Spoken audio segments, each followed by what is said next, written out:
Okay, this one is about me getting in the car, so it might be a little bit longer than some of the others. I have no idea, but this is, oh, actually I do it this way. I get up here, and I get myself turned around, and now I got my butt on the inside, and I take my shoes off right at the door, so that when I go out, I don't have to deal with it. I close the door a little, like that. I turn my legs, and I push myself in so my legs are down here, and I'm up here, and I can pull it shut.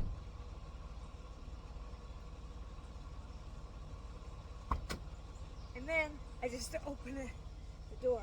Now if I've locked the door, I have to unlock it with the key. The way it's set up, I don't know if there's another way of doing it, but I don't really care. I like always knowing what my key is.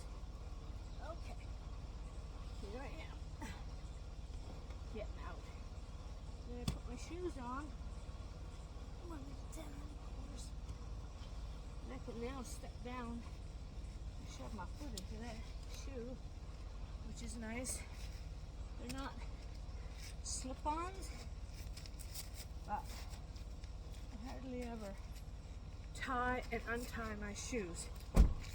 So that's a lesson on how I get in my car. Ha ha. Oops.